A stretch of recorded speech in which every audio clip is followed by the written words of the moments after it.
محترم ناظرین کرام، السلام علیکم ورحمۃ اللہ وبرکاتہ۔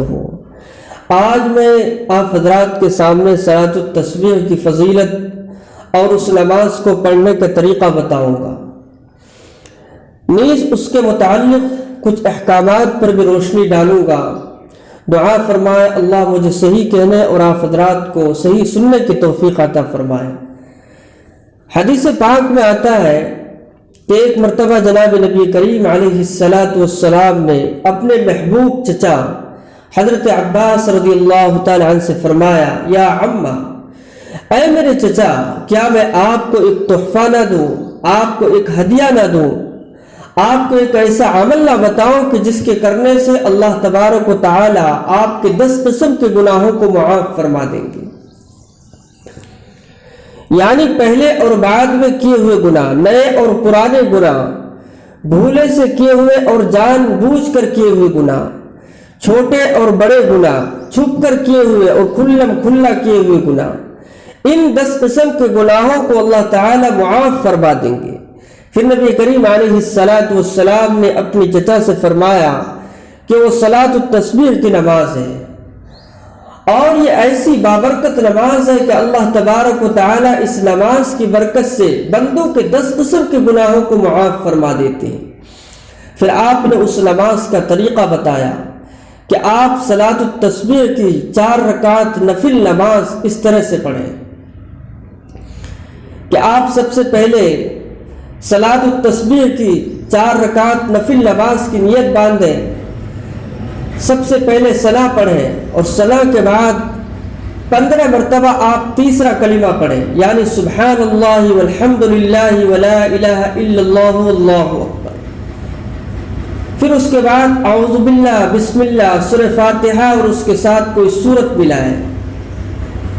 سورت ملانے کے بعد 10 مرتبہ یہی کلمات پڑھیں، یعنی سبحان اللہ والحمد للہ ولا الہ الا اللہ واللہ اکبر۔ پھر آپ رکوع کریں، رکوع میں سب سے پہلے رکوع کی تسبیح یعنی سبحان ربی العظیم، سبحان ربی العظیم، سبحان ربی العظیم پڑھیں۔ پھر اس کے بعد 10 مرتبہ یہی کلمات پڑھیں۔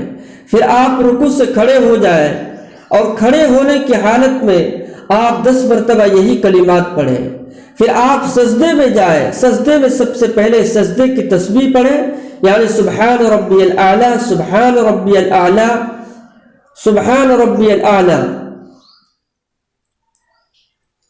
اور پھر آپ ان کلمات کو 10 مرتبہ پڑھیں۔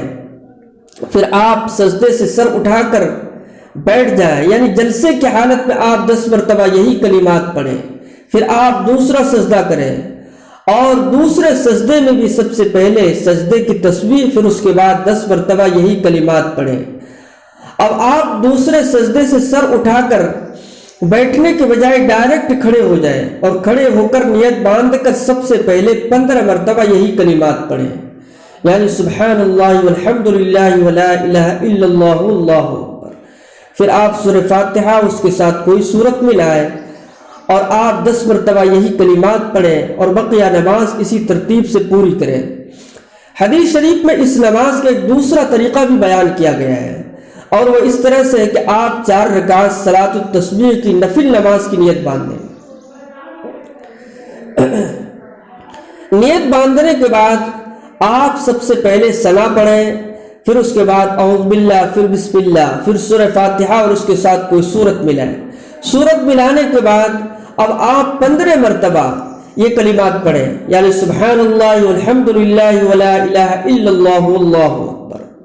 15 مرتبہ پڑھنے کے بعد اب آپ رکوع کریں، رکوع میں آپ 10 مرتبہ یہی کلمات پڑھیں اور پھر اس کے بعد رکوع سے سر اٹھائیں اور قوما کی حالت میں آپ 10 مرتبہ یہی کلمات پڑھیں۔ پھر آپ سجدے میں 10 مرتبہ یہی کلمات پڑھیں، پھر سجدے سے سر اٹھا کر بیٹھ جائیں، یعنی جلسے کی حالت 10 مرتبہ یہی کلمات پڑھیں۔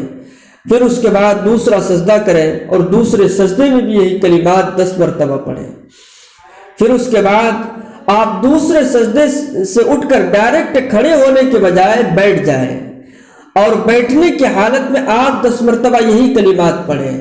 10 مرتبہ یہی کلمات پڑھنے کے بعد پھر اب آپ دوسری رکعت کے لیے کھڑے ہو جائیں اور دوسری رکعت میں کھڑے ہو کر سب سے پہلے نیت باندھ لیں اور نیت باندھ کر سورہ فاتحہ اور اس کے ساتھ کوئی سورت ملائے. سورت ملانے کے بعد پھر آپ 15 مرتبہ یہی کلمات پڑھیں اور حسب ترتیب پھر آپ اپنی نماز پوری کریں.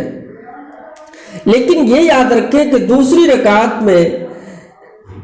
رکعت کے قاعدے میں جب آپ بیٹھیں گے تو اس میں سب سے پہلے آپ التحیات پڑھیں. التحیات کے بعد آپ ان کلمات کو 10 مرتبہ پڑھیں. تو یہ اس نماز کا ایک دوسرا طریقہ ہے. اب ہم اس نماز سے متعلق کچھ بنیادی اس کے احکامات کو بھی سمجھ لیتے ہیں.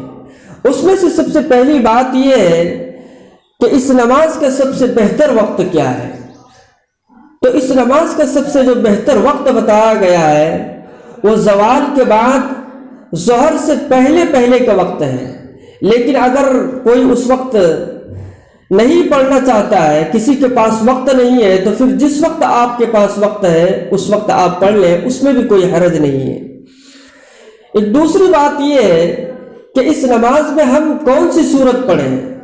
تو بزرگان دین فرماتے ہیں کہ اس میں آپ سورہ زلزال یعنی اذا زلزلت الارض, سورہ عادیات والعادیات ضبحا, اسی طرح سے سورہ تکاثر یعنی الہاکم التکاثر, اسی طرح سے سورہ عصر والعصر ان الانسان لفی خسر, اسی طرح سے قل یا ایھا الکافرون, اسی طرح سے اذا جاء نصر اللہ, اسی طرح سے قل هو اللہ احد. یہ تمام صورتیں وہ ہیں کہ ان میں سے آپ کوئی سی بھی صورت پڑھ سکتے ہیں. لیکن اگر آپ کو ان میں سے کوئی صورت یاد نہ ہو تو پھر جو صورت آپ کو یاد ہے آپ وہ صورت پڑھ لیں, اس میں بھی کوئی حرج نہیں ہے. ایک تیسری بات یہ ہے کہ اگر دوران نماز کسی رکن میں تسبیحات کی مقدار کم یا زیادہ ہو جائے تو ہم اس کو کیسے پورا کریں. تو اس کا طریقہ یہ ہے کہ اگر کسی رکن میں تسبیحات کی مقدار کم ہو جائے تو ہم اس کو دوسرے رکن میں پورا کر لیں.